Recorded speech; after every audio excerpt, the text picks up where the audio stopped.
तो बहरहाल ये अपने वालिद की ज़िंदगी का फ़ायदा ना उठा सके, चले गए। जब फ़ौत हो गए तो वालिदा के पास गए, एहसास हुआ। वालिदा ने कहा कि अच्छा, तुम्हारे जो वालिद के जितने भी खुलफ़ा थे उनमें तो सबसे बड़े जो थे वो मौलाना अब्दुल कुद्दूस गंगोही थे हैं, तो उनके पास चले जाओ। चले गए, मिलने के लिए आए तो उन्होंने बड़ा इकराम किया कि मेरे शेख का बेटा आया है मिलने के लिए, बड़ा इज़्ज़त दी। जब मेहमान नवाज़ी 2-3 दिन कर ली तो उन्होंने कहा कि जी मैं अपनी इस्लाह कराने के लिए आया हूँ और बैत होने के लिए आया हूँ। उन्होंने पहले हुक्म दिया, उसको मेहमान खाने से निकालो और इसको कहो कि चलो शाबाश, जाके बाग में खिदमत करे। अब जो बाग में खिदमत करने का क्यों हुक्म दिया? क्योंकि जो साहबजादगी होती है ना इंसान के अंदर, कि उसका एक बड़ा होता है ना, अच्छा मेरे वाले साहब बड़े बड़े आलिम हैं, देखा होता है ना कि भाई इज़्ज़त मिलते हुए लोगों को जूतियाँ सीधा करते हुए देखा होता है बेटे ने, तो उसके अंदर फिर वो एक उजब आ जाता है, तकब्बुर आ जाता है। तो फिर जब ये मामला खिदमत में लगा दिया बाग की, अब शुरू में तो गुस्सा आया, या मुझे जो है ना कोई इज़्ज़त नहीं दे रहे, मुझे कोई प्रोटोकॉल नहीं मिल रहा। ये भी देखे ना, मुझे इज़्ज़त दी जाए, मुझे प्रोटोकॉल मिले, ये भी तो एक छुपी हुई ख्वाहिश है ना अंदर बड़ाई की, कि भाई आप चाहते हैं अपनी बड़ाई।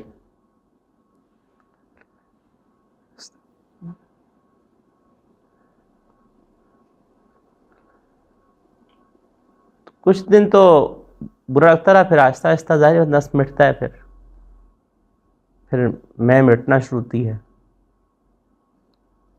2-3 महीने खिदमत में लगे रहने दिया, कुछ नहीं पूछा उससे। वो तवील किस्सा है।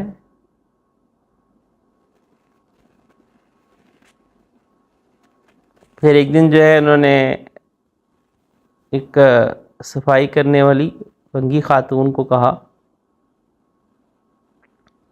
कि जाओ जाके ना, जब इसके पास से गुज़र रही हो तो गुज़रते हुए वो जो सारा कूड़ा है वो, यानी इस तरह से साथ में ठोकर नहीं लगती, तो इस तरह से जाएगा ना, ठोकर लग गई और सारा कूड़ा इसके ऊपर फेंक देना।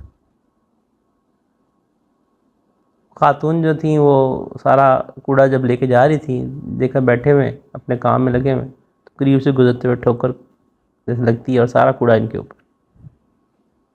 और कहा कि देखना, जो कुछ कहना नहीं है, बस जो बताना है कि इसने आगे से रद्द-ए-अमल क्या दिया है। मशाइख से तरबियत करते हैं। तरबियत मैंने पहले भी बताया था, इंजेक्शन नहीं होता सीधा लगा दिया इस्लाह हो गई चल बाहर, ये नहीं होता। तरबियत कामों के ज़रिए से होती है, इम्तिहानात के ज़रिए से होती है। इम्तिहान शेख लेता है, शेख बाकायदा काम दे के चीज़ों का इम्तिहान देता है।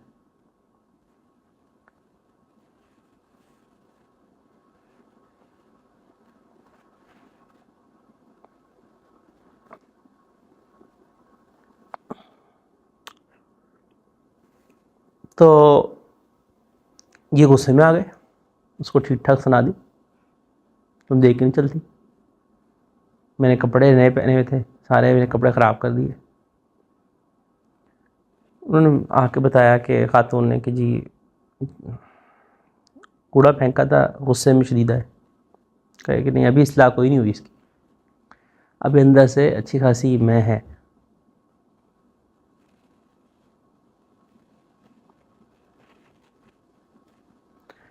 फिर कुछ अर्सा सीधा से खिदमत में लगे रहने दिया, आम लोगों के साथ।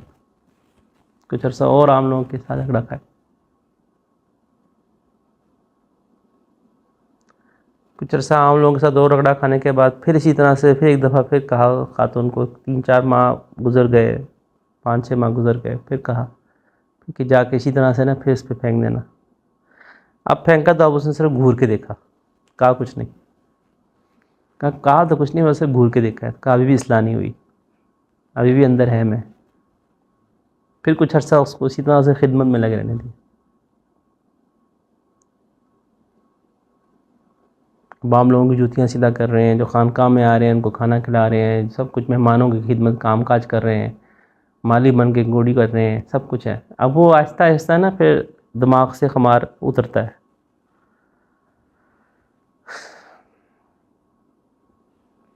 फिर कुछ अरसे बाद दोबारा इसी तरह से कहा,